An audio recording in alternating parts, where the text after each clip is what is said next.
Welcome, ladies and gentlemen. Thank you very much for joining this episode of my show. It's another Tuesday, beautiful morning. Thank you, ladies and gentlemen. Thank you for coming.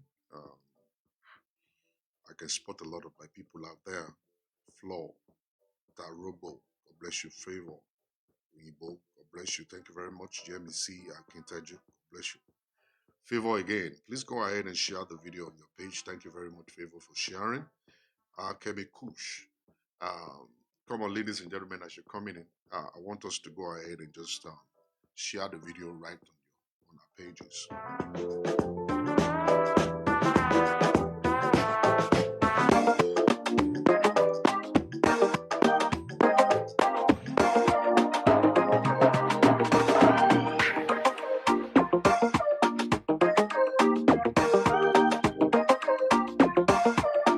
S-Bling on the track. All right, good afternoon. Mopis, I can't pronounce the name, I'm sorry. Maze Asowata, God bless you. Juliet Mosowo, God bless you. Thank you very much. Queen Uluakemi, thank you very much. Yomex Ola, God bless you. Funke Ayeni, God bless you. Thank you very much. Ade Fisayo Adenike, thank you very much for coming on the show. Taiwo Oyelade, God bless you. Thank you very much. Bruce Ketty, God bless you. Thank you for me. Bomi Adeyemi, thank you very much. Adedoyin, Mojisola Taiwo Odeneye, thank you very much for coming on the show. Buki Owolabi Olayinka Sanusi. How you guys doing? Hey. And the times the president.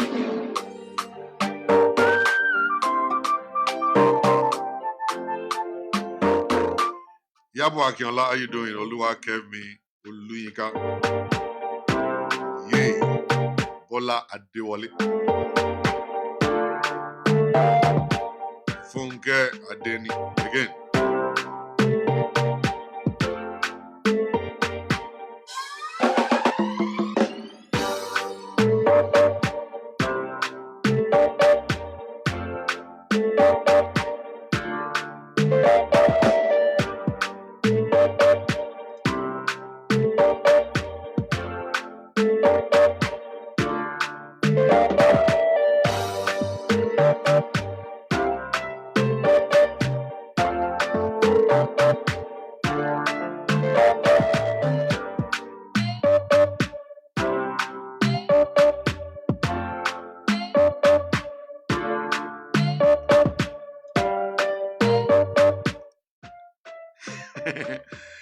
All right, good morning, good evening, good afternoon. Thank you very much for coming on the show with me. And I really appreciate this. I thank the Lord God Almighty for another beautiful opportunity. It's a Tuesday morning, 10 o'clock in the morning.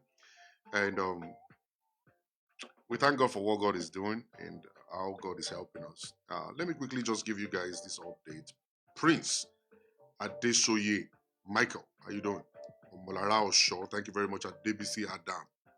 Adebisi Adam, you and prophet. You and prophet. And they watch you. And they watch you. You and prophet. Okay, I go leave you. All right. Nelson Kutan. Bangeawe. Samuel Eniola. Now, what am I saying is this? Quickly, let's get to the business of today. Um, you know what I'm saying? Update real quick as per that lady that was actually um, that got pregnant through the prophet in Dallas. We have already settled that the family they've agreed the son will continue to be their son, and then the boy will keep the last name of the father, and everything will just continue to be the way it is and stuff like that. So we were able to get in connection with the pastor, with the prophet. Actually, the prophet actually is no longer in America; is presently in Canada. The prophet is now in Canada, so we were able to get in touch with that particular guy, and we discussed the issue with him, and he denied it. He said, "Well, he never slept with the woman and stuff like that. This, that." that probably the woman was actually dreaming or something. So I demanded for a written document as per that effect, that you should write us, notarize it, and send it to uh, my my my my house. Okay, so and we were able to receive the letter signed and notarized in Canada with the address on it and everything. And that's the document right now that I'm going to be sending to the woman. The woman just finished her counseling and deliverance session by the grace of God. And that's the document I'm going to send to the woman. I'm going to send to the family also, that the boy belonged to them 100%. We don't have to go and be digging any kind of stuff anymore. There's no time for digging stuff. Let's just leave it the way it is. All right. Now we have a legal document proving that the prophet is no longer the father of that boy. All right. So, but the lesson here is for women to learn, or for women to learn. We need to learn.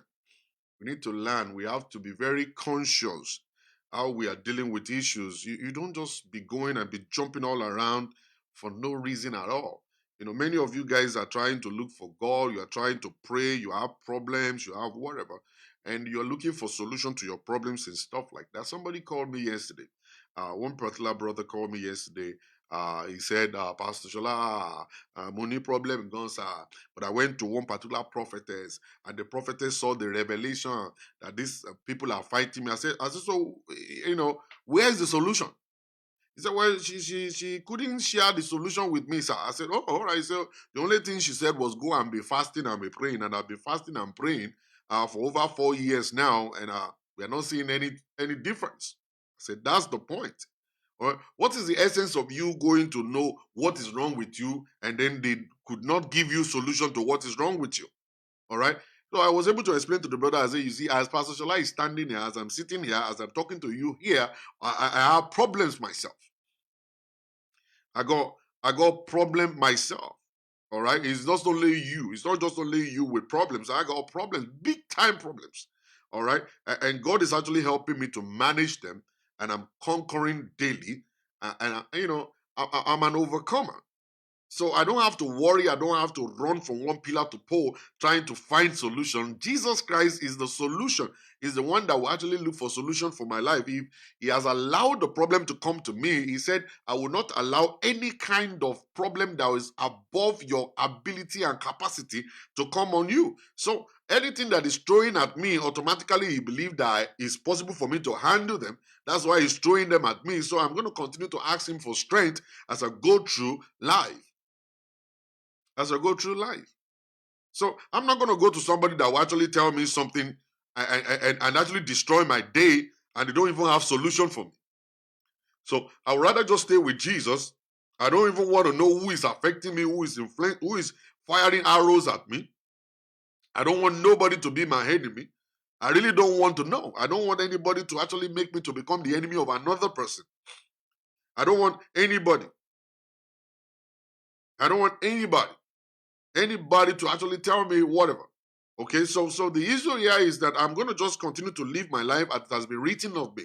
And that was exactly what was recorded about Jesus. The Bible says, and he began to live his life as it was written of him.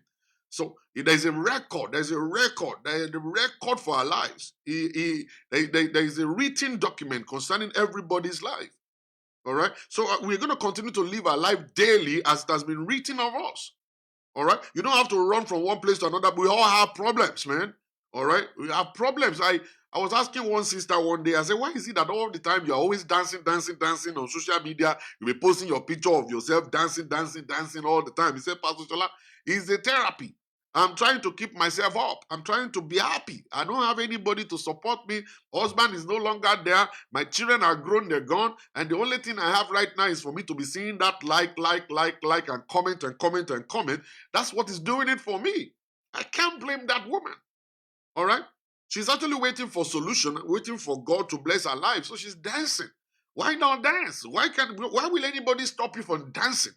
Continue to dance if that's making you happy. In as much that you are not jumping around and going to profit all around the place that will sleep with you, collect your money, and render you useless. All right? That's fine by me. I don't have anything to say about that. You can dance all you like. All right? And that's just the issue like that. So we all must actually look for something to connect with as God is finding solution for our life, as God is taking us through the journey. And as a matter of fact, okay, if anybody wants to shine in life, if you want to become great in life, you don't run away from problems. Problems must come. And when the problems will come, God will look for a solution for you, and then you go through the solution. You are learning. It's a learning process. It's a time for learning because you learn through situations of life. A man becomes wise when you are confronted with problems and you are able to find solution to that problem. That's when you become wise. When they say wise men are people that have gone through problems. So if you are the kind of person that you're afraid to go through issues of life, go through problems and stuff like that, you're looking for a way out all the time and everything immature. You are looking for a way out of the problem prematurely, you will not become anything. You will not be able to find out the secret of life. Secret of life is actually embedded in problems. It's actually right there in problems. Marital situations, they will occur. Every one of us will go through marital situation, including your pastor, your bishop, your whatever, your papa. They are all going through marital problems. Not just only you. It's everyone, including myself. Most of the time you see us, or we will post pictures on social media. Oh, but Pastor Shola and the wife, oh my God, the best couple of the year. I smile, I laugh. It's not always like that. We don't always have that on agreement. That agreement is not always like that. The smile is not always like that.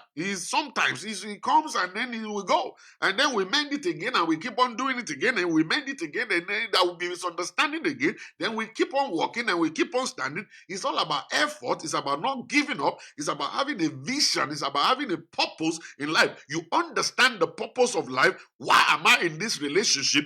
That's what should keep you going. It won't always be like that. So you're not jumping all around looking for one prophet or one woli to give you solution. They themselves, they have problem. They don't have solution to the problems of their lives. People ask me, say, Pastor, why are you firing all these people and all kinds of stuff? I said, listen, there are so many people that are languishing in pain. There are so many people that have become poor today, not because they are lazy, it's because they actually enter into the hand of a wrong prophet. Because they enter into the hands of a wrong prophet, and my job is to warn them to run away. To let them understand that I have problems. You see, people do see us pastors. We pastors always pretend like we don't have problems. So when we pretend like we don't have problems, every other person will start, they will start comparing their relationship with our own. They will start telling their wife, can't you see Pastor Shola and the wife? Didn't you see Sister Pastor Shola's wife? Can't you see that Pastor Shola is happy? Can't you see that they are taking pictures together? Can't you see that they are always happy together? Can't you see that?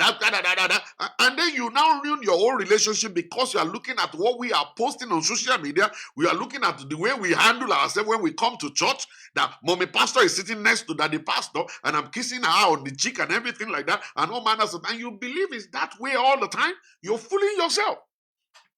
You're messing up. It's not like that. It's never going to be like that all the time. We are human beings. We are individuals. We are different. We have individual differences. And there will always be misunderstanding all the time. And when misunderstanding is coming all the time, it means that we have to just be matured enough to settle, to bend, to sacrifice, and then to actually use love to cover up everything, because the Bible says love covereth multitude of sin. So when you love that person, even though there is actually misunderstanding and anger here and there, the love will still cover it all. You will be able to continue to move on in that relationship without any kind of trouble or any kind of problem that people won't come to you to come and settle quarrels.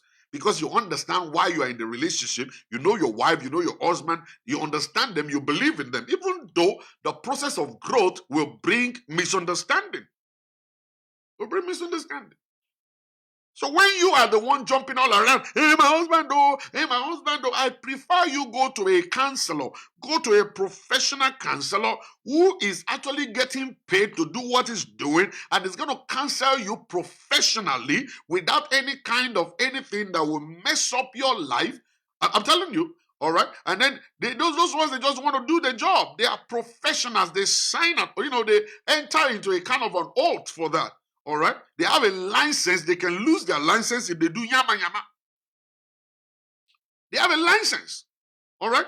So they are not the kind of person that will be telling you to go and fast for 17 days and meeting me in hotel and all kinds of stuff and then sleeping with you and doing all manners of things, all because they want to settle quarrel between you and your husband, or because you are looking for a baby and they want to sleep with you. Their finger is anointed. When they stick it to your vagina, the uterus will come alive. I just read the story of one particular woman who went to the prophet, and then the prophet said, "Don't worry, I'm going to stick my finger into you, and then I will activate your womb." All right? Who does that? Where do you get that from? How do you manage to understand that kind of stupid stuff?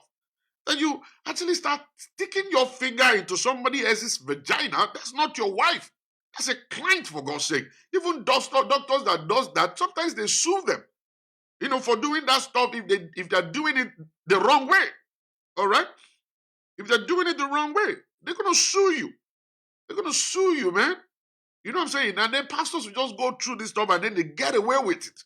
They get away with it. Nobody's checking them. Nobody's challenging them. They actually now say it is the Holy Spirit directing them to stick their finger into your anus. The Holy Spirit is directing them to stick their finger into your vagina. And then later they will now change it and say, okay, my mouth is anointed mouth. If I kiss your lips, then all the demons in your body will come out. Then they start kissing people all around, and then they later change it and say, if you put your mouth on my penis is anointed. When you suck it, my penis is going to bring anointing into you. Power will enter into your life, and then you'll be delivered from all this oppression and all this whatever. And stuff. And then before you get to know it, they start sticking it into your anus, start sticking it into your vagina everywhere, and all kinds. And then you'll be shouting, power enter, power enter, power enter, like a stupid idiot, like somebody without brain that didn't go to school at all. And because you're looking for solution to a problem, you are entering deeper into other problems. And then you don't understand what they use in sleeping with you. You don't understand what is in their finger they're sticking into your body. You don't understand the hand they're laying upon your head. You don't understand what is in the Holy Communion you are drinking. You don't understand what is on the chair you're sitting on. You don't understand what they're doing to you. And then you start dreaming about pastors, start dreaming about them all around the place. And at the end of the day, you couldn't go to work anymore. Or maybe you are working and you're sending your money to a prophet in Nigeria and you're sending all your salary there and you don't even know why you're doing that. You don't even know why you're doing that. And you are here. And you are languishing in poverty. And you can't even pay your bills. You can't even do something. I know a lot of prophets in America, they walk around without a job, and what they're doing is just collecting money from women and sleeping with women all around the place and all kinds of stuff. And those are the people that you reference. Those are the people that you're sharing their posts. Those are the people that you actually amen, amen when they pray for you. Those are the people that you go to for prayer. Those are people that are devils in human flesh. They do not deserve to live among people. They are animals. And those are the people that you run to. Those are the people that you submit to. You share their videos on social media. You listen to them. You bow to them. And you call them daddy, daddy, daddy all over the place. I pity you. I pity your children. I pity your next generation, what Nigerians will become, because we are just so gullible. We are stupid. We are idiot in everything. We just don't know nothing. Instead of we reading our Bible and become a friend of God and learn the things of God, we refuse to do that. We just follow people. We just follow people. We just follow people. All right? So that's the stuff. Read your Bible. Pray to your God. Okay? You don't need anybody to pray to God on your behalf. You can do it by yourself. All right? This is not 2,000 years ago. This is 2020. This is 2020. Right? This is 2020. And what we are about to experience in 2020, we are about to experience a turnaround. We're about to experience a change in Christianity. We're about to experience the Holy Spirit move in the midst of the people. We're about to experience that in a big way. But all we need right this moment is a mind change, a brain surgery to change your mind, transform your mind. Renew your mind daily. Renew your mind daily. Renew your mind daily. That's all you need right now. You don't need all of this stuff. You don't need all this wahala you are looking for yourself. This is 2020, man. This is 2020. This is not 2020, 200 years ago, 2,000 years ago. All right? It's not. So, We've been able to settle that lady. The lady entered into the problem. The prophet moved from America to Canada, and he's in Canada right now. And luckily, he was able to send the documents to me, and that's the document I'm going to be sending to the woman. The woman will actually file it, and I'm going to send a copy to the parents of the man who died. I'm going to send that copy to them in Nigeria also. If there's any kind of legal action that wants to occur later down the road, they can use that document to claim their son, because that son is their own son. All right. So the man died. He died taking care of that kid. A year after the boy was born, during the boy's first year birthday, the man died. And ever since then, the woman has just been in all this situation. The prophet collected the life savings of this woman, and then he moved out of the country. He's in Canada right this moment. And, you know, the people that are handling the deliverance process, they begged me not to mention names, and I really don't want to mention any name, but I just want to warn the people, please, all right, just be very careful. When you're looking for solution to your problems, you need to go to God. We all do have problems. That's exactly what I'm saying in a nutshell. We all have problems. We are not running around. We are not jumping around. All right. Don't go and bite more than you can chew. Women, it's time for you to learn that. Don't bite more than you can chew. Don't try to be like somebody else. All right? Don't try to be like somebody else. Just stay where you are. Stay around yourself, your capacity, the amount of money you are making. Buy what your money can buy. All right? Don't be jumping all around trying to become somebody else. Let the people on social media, let them be buying clothes. You don't have that money. Stay in your lane. All right? Let people go into parties and be wearing different clothes every time. You wear what you have.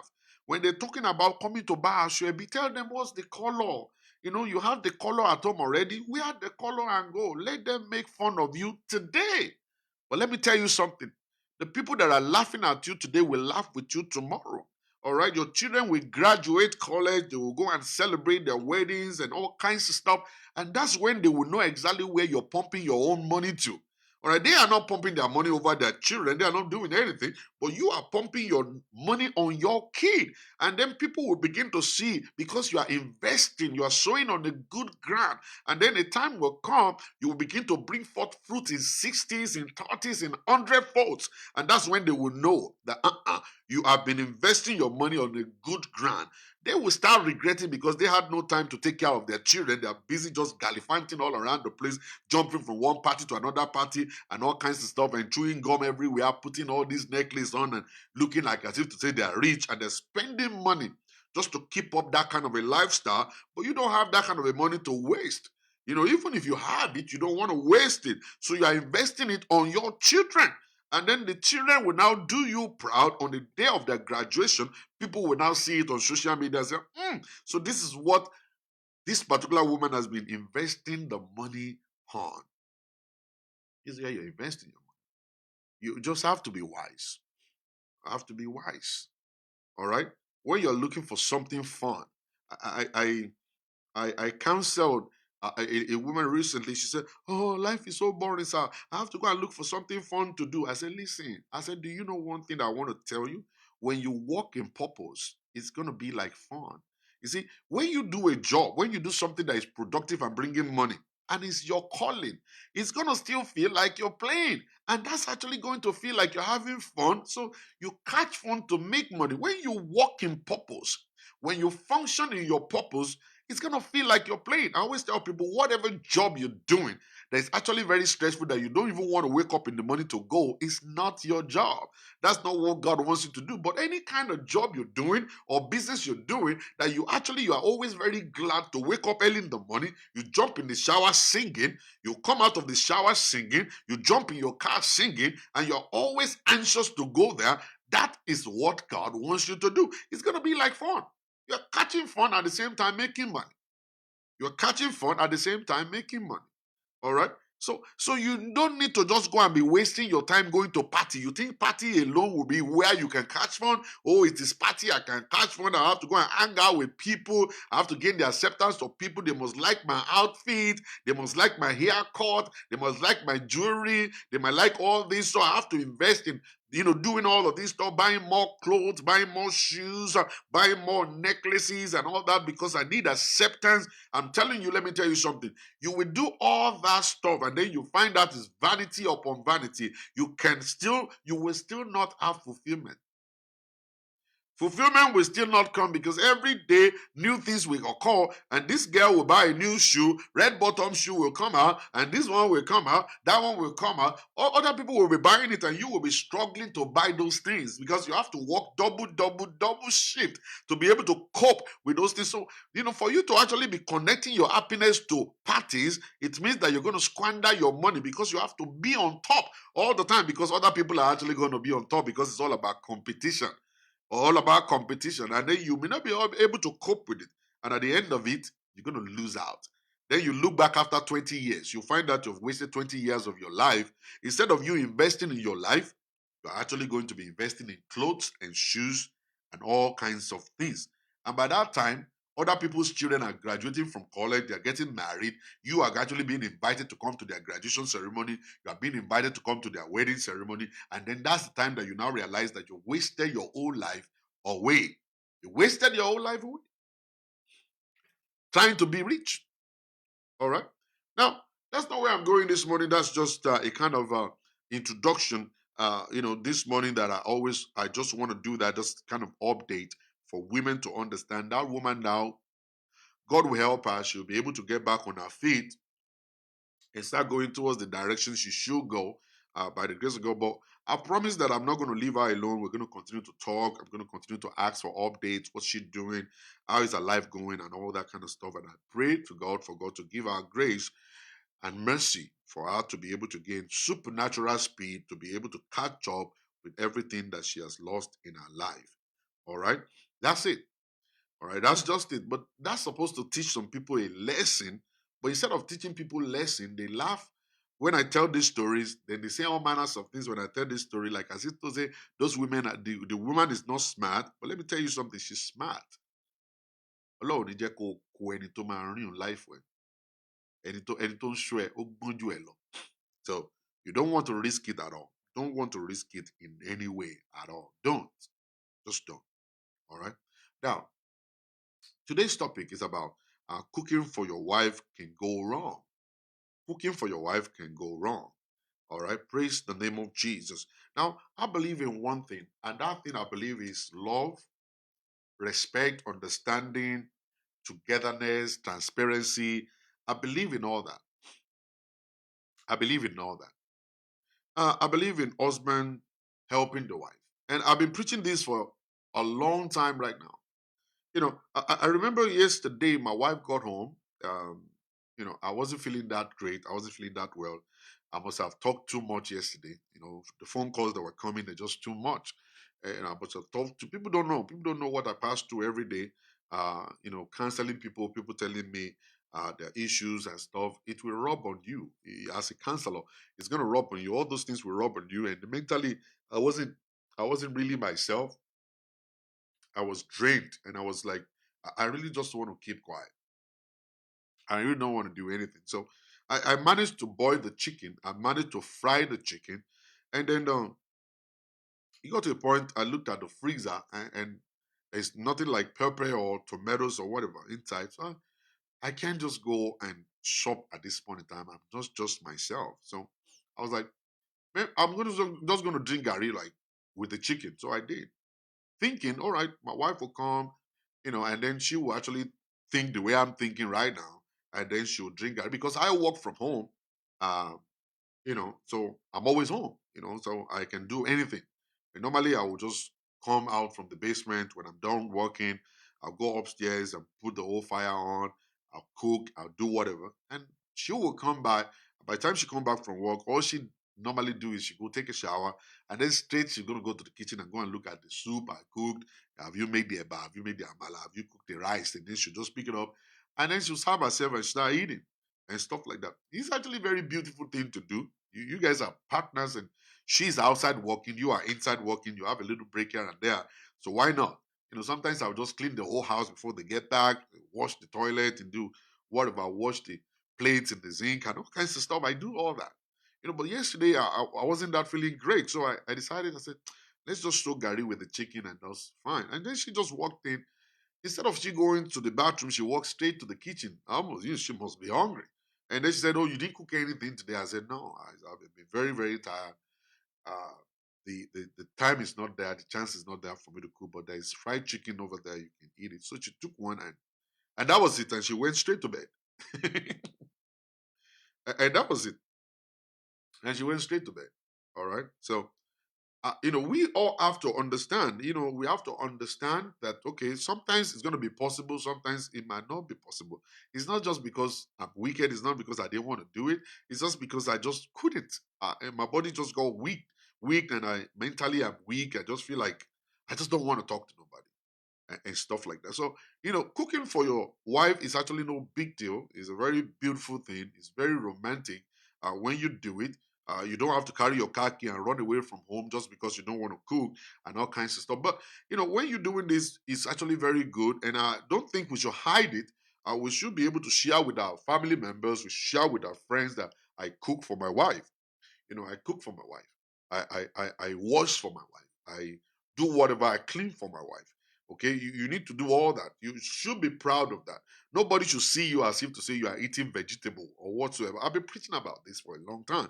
It's all about helping her, so that by the time I will actually reach out to touch her at night, she will not be drained. She will be right there, refreshed and fresh for me. And when it comes to sexual relationships, she will be able to put her strength into it, her effort into it, and it's not going to be like I'm overworking her to get what I'm actually looking for. Actually, it's not just me looking for sex.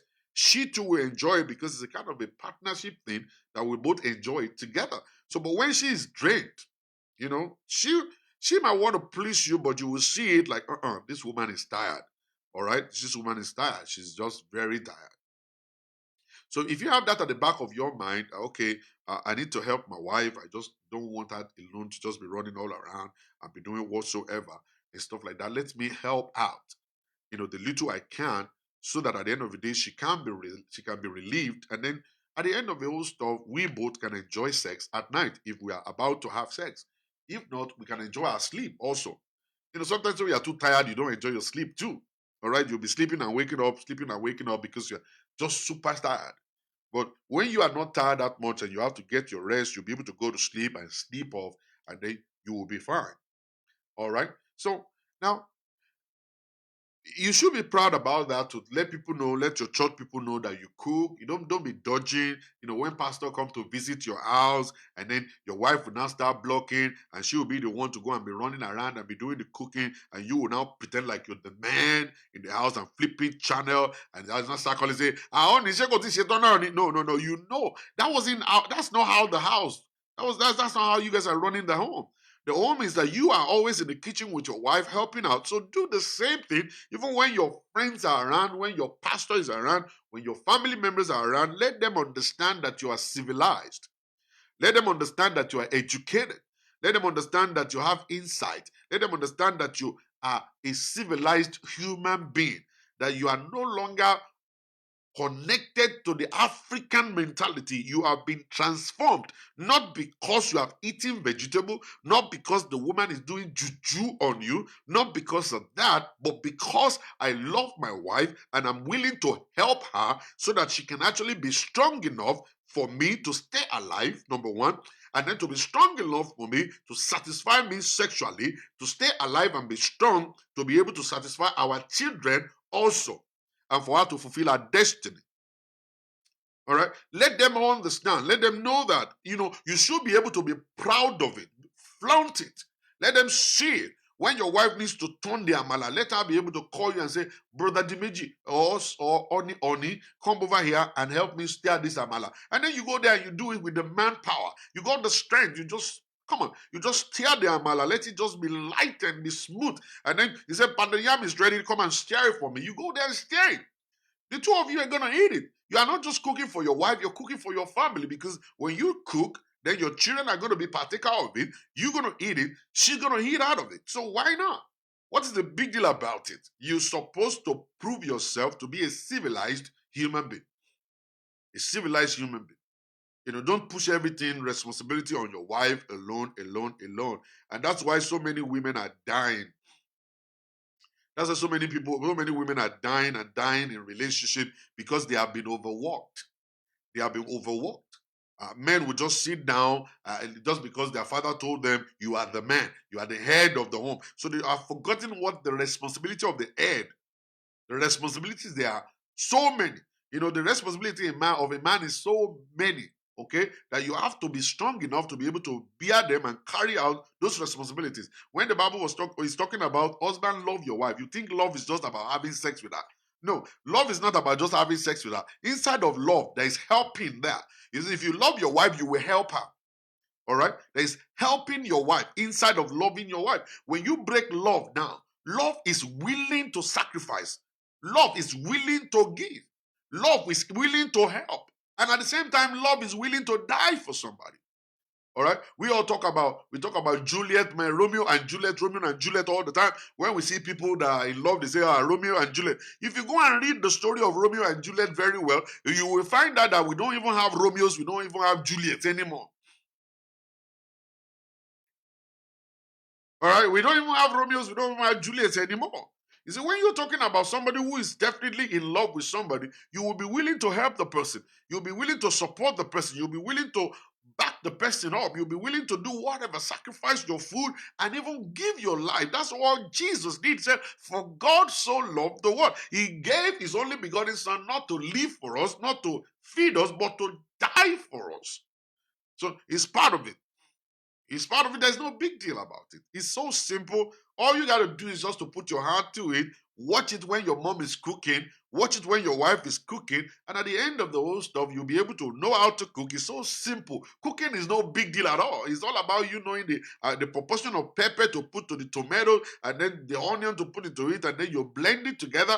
Thank God for blenders. You blend them together and you keep it on the side. You boil the meat, wash the meat, boil the meat, put onion on the meat, put a little salt on it and stuff like that, and then boil it. If you want to fry it, you fry it. If you want to bake it, bake it. And at the end of the day, pour the pepper in the pot and put the fire on.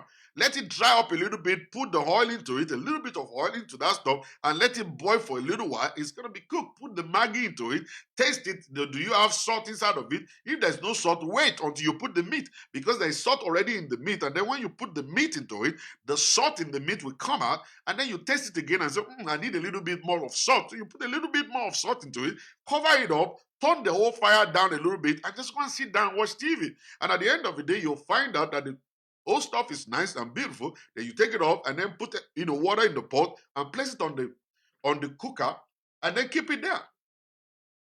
And let the water just boil a little bit, and then bring it out of the place, and then pour a little bit of it out, depends on the amount of eba you want to make, and then you just put the gari inside of it. And when the water has been absorbed by the gari, and then you just leave it like that for a while, and then stir it, and that's it.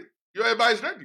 You want to cook the okra, all you need is just to get the okra and just slice the okra bit by bit by bit by bit. Put a little water on the fire, put the okra into it, put a little bit of iru inside of it, and put a little salt. Sometimes you don't put salt because there's already salt inside of the iru. So you leave it alone and just put the iru inside and let it boil for a little while. Boom. Okra is ready. All you need is just to put the eba on the plate, put the okra inside of it, and put the meat inside of it, put a little bit of the red soup right on top of it. Bam! You are ready to eat. Booger.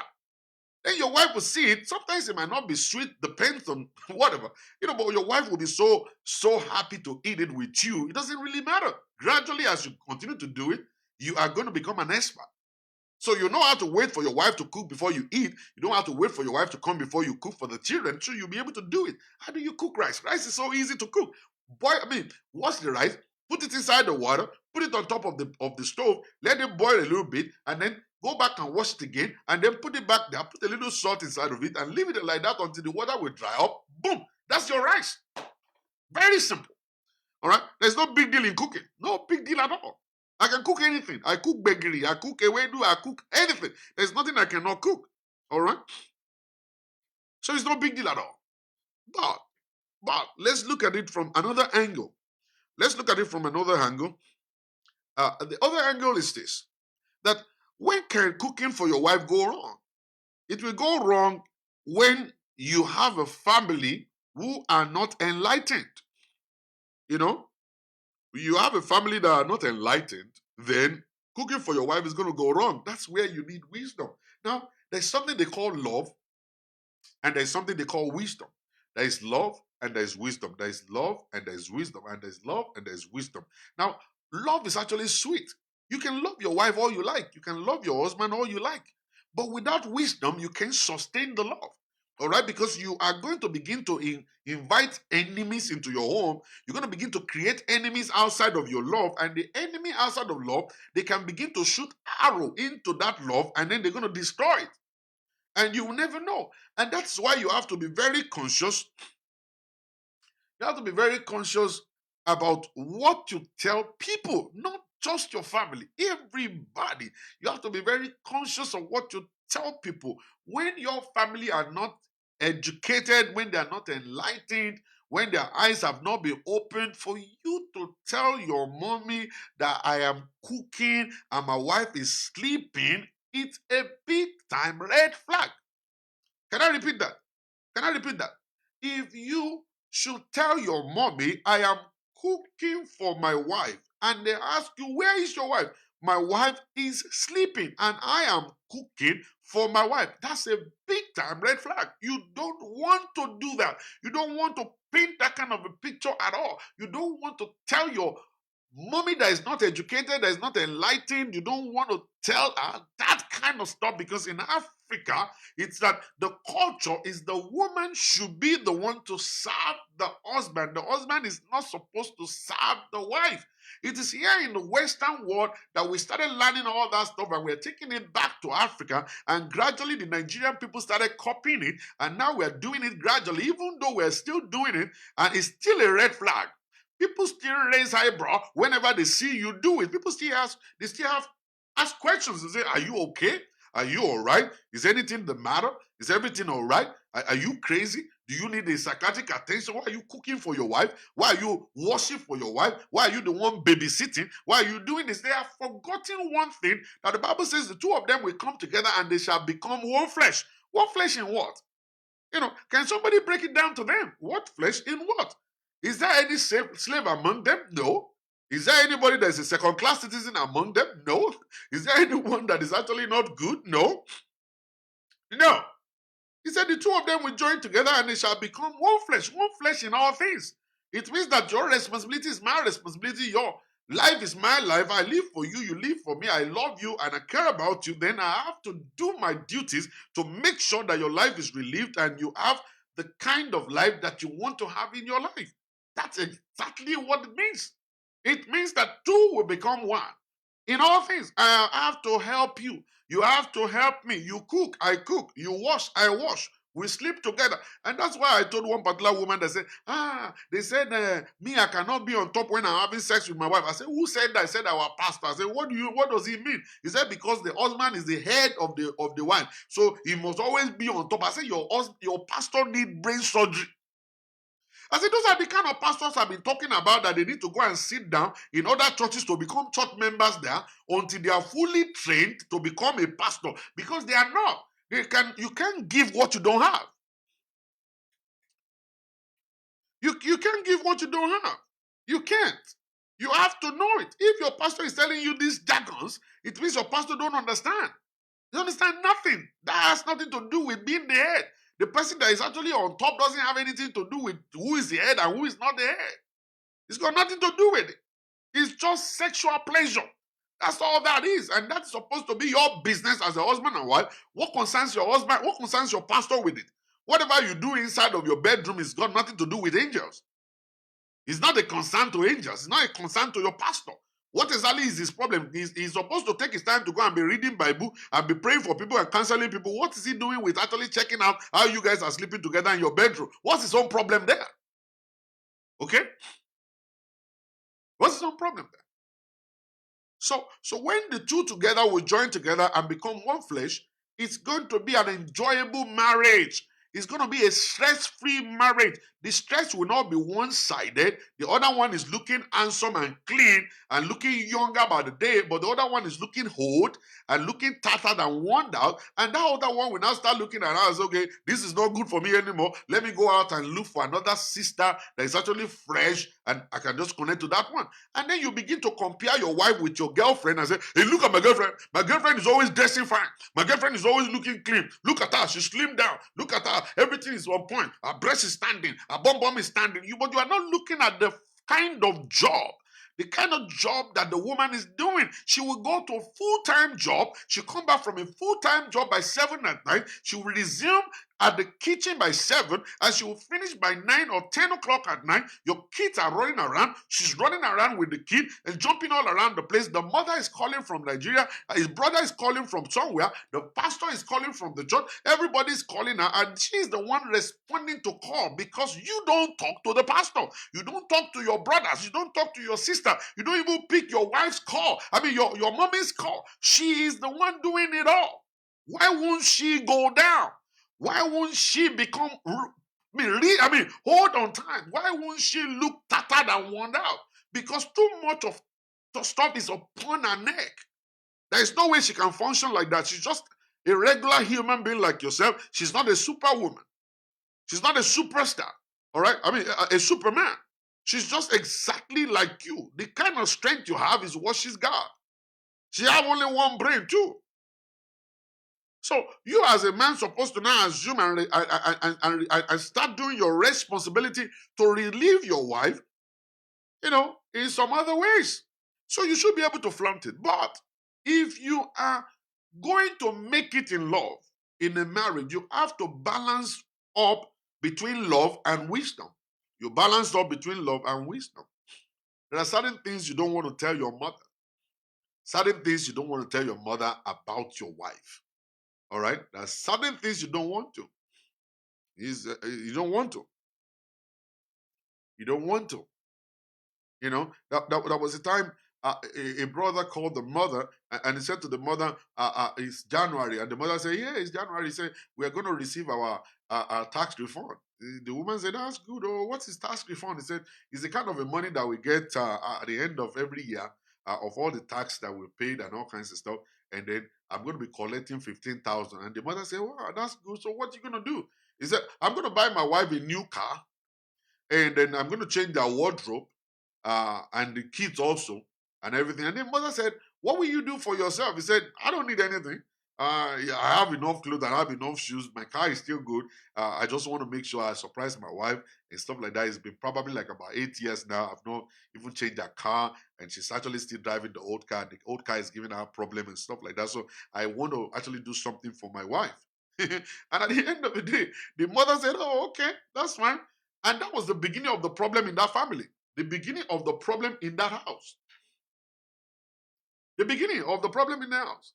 There are certain things you don't want to tell your mother because there is always a jealousy between. A lot of people believe, oh, my mother-in-law is good, my mother-in-law, until you put a knife and you enter into her heart and open up the heart that you now look at what kind of mind she got towards you. You don't understand. Some people don't understand that what you see what your husband is doing at home is actually the instruction of the mother. You don't understand. The mother is the one telling him to do whatever he's doing right now. You see, all of these Bobrisky husbands, they go back to their mothers to ask questions to tell their mother whatever they want to do to their wives, and the woman will now block those things from happening. And that's the problem we have today. A lot of men are Bobrisky husbands. They are not matured enough. They are not supposed to get married yet. They're supposed to be under somebody mentoring them to be grown, to become mature.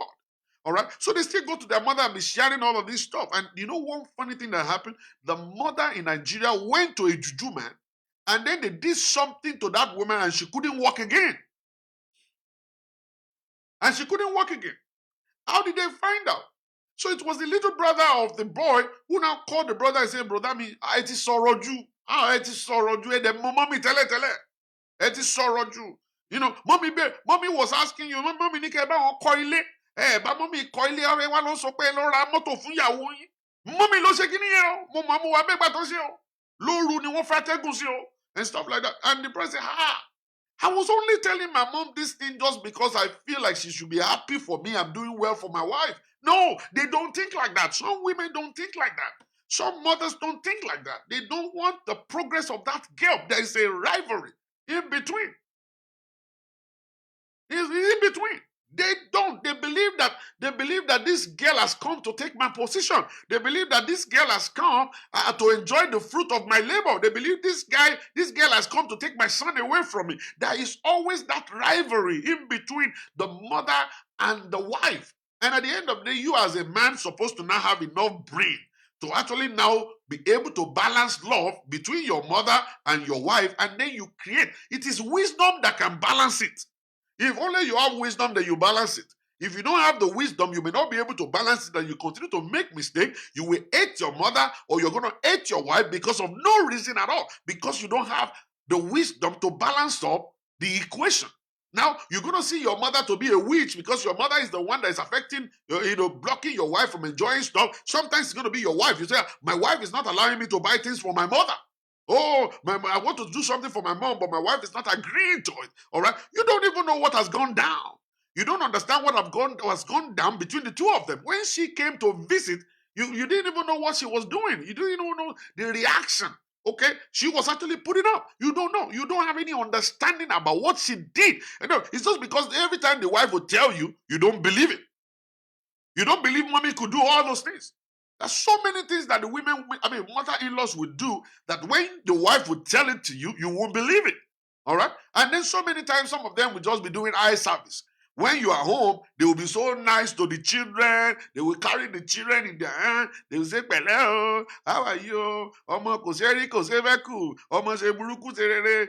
Orí kì í lé bàbá rẹ nù." When you are not around, you go. You see, the problem is this: a lot of men don't understand. Put a camera in your house when you are living. You will see the demonstration of your mother towards your children. Your mother will not want your children to come to her room. You will send them out and say, "Go meet your mom. Go meet your mom." They want to come and sit on the couch next to grandma. Grandma will send them out. Because if you don't like their mother, you can't like the children. You can't like the children. That's the problem there. And you men don't understand that you need to balance up. It's wisdom that can do that for you. It's about wisdom. You need to go and buy wisdom. You acquire wisdom. You connect to wisdom so that when love is involved, all right, you love your mother, you love your wife, understand? So there's going to be a kind of a balance between the two kind of love. The two kind of love are totally different. The love you have for your mother is different from the kind of love you have for your wife. So the two of them are going to fight the battle of supremacy. The two of them, they're going to begin to fight the battle of supremacy. I'm the one having sex with you. All right, your mother is not having sex with you, okay? And the mother will say, I gave back to him. He sucked my breast too, all right? And the woman will say, he sucked your own breast. Did he put his banana inside of your vagina? Oh no, he didn't, but he sucked my breast, okay, for 9 good months. Well, he sucked your breast for 9 months. He's been sucking my own breast for 15 years. So whose breasts have been sucked the most? And then there's going to be this battle between them. There's going to be this battle between the two of them. And then you will not know when they're actually fighting. They're actually sending grenade upon grenade upon grenade, and all kinds of stuff like that. And then you don't understand it. It will take you time to understand. It's actually deeper than what you think. So you as a man, you need wisdom. You need wisdom. Big time wisdom to be able to balance this up. You see, that's why I love grandpas. I love the grandpas. Grandpas don't make problems. They don't make no trouble. If you invite them to come, they come. If you tell them to sit down, they just sit down. They just watch TV. When you guys are fighting, they just carry their chokoto. They just go away. They just go to their room and go and lie down there. When you guys are finished fighting, you will come back and go and eat this pandanya and then go back and watch TV and go sleep. That's it. You just go sleep. That's it. That's just the issue. So the issue with all this stuff is that, listen, we women must actually try as much as possible to understand life. Understand life. And we men also, we must try as much as possible to apply wisdom. Apply wisdom. Apply wisdom. Wisdom is the key thing. You must be, excuse me, you must be knowledgeable. You must be knowledgeable. Okay, must be very knowledgeable. For you to be married and you have parents, it's not a game of dummies. You are married and you have parents. It's not a game for dummies. Can I repeat that one more time? I said, when you are married and you still have parents, it's not a game of dummies. You have to be very smart. You have to be very smart. You have to have wisdom. You have to have knowledge of how to handle conflicts, knowledge of how to, knowledge of how to be in the middle of something and you will not mess up anything. Knowledge of how to balance equation. The knowledge of how to take responsibility and be a matured person. Knowledge of, you have to have a big heart. That you yourself must never be angry. You cannot take sides. You cannot be on the side of your wife or be on the side of your mom, but you will say something that will make your mom go, I'm sorry. And you will say something that will make your wife go, Emma Binuma. And you will say something that will make the whole house to be at peace. And they will give you that respect. It's wisdom. It's solid wisdom coupled with understanding with knowledge. You can't have wisdom without knowledge anyway. You can't have wisdom without knowledge anyway. Knowledge is key. That's why they say knowledge is power. So when you have the power of knowledge, then you can activate understanding. And when you activate understanding, then you become a wise person. That the words that will come out of your mouth is not going to be just ordinary words. They're going to be words of power. I'm saying it's no joke. All right. I'm going to open my telephone line at this moment in case we have people that would love to call in. I'm going to be able to take few calls if you are willing um, to to call on the show at this moment. I will open the telephone line for those that would love to call in. The telephone number to reach me, let me put it out there. It's 405. In case we have people that would love to call in. Whoa. 405 550 5135. All right. That's the telephone number to reach me in the studio at this moment. I'm pinning it to the wall. It's pinned already to that wall. That's the telephone number to reach me. If you are interested in calling in on the show, you can call +1 405 550 5135. What do you think? How can a man handle this situation? Is it right to cook for one's wife? Is it right, you know, to share whatever is going on in your family with your mother? Is it right for you not to? What is your take on this? So we're going to take a few questions quickly today. The time is 11:19. I have a lot of other stuff to do. Um, the telephone is open at this moment for those that would love to call in on the show. We're going to wait for your telephone call real quick. For those that would love to call in, we're going to be waiting. And if we don't get people to call in, then we just call it a day until we now see again.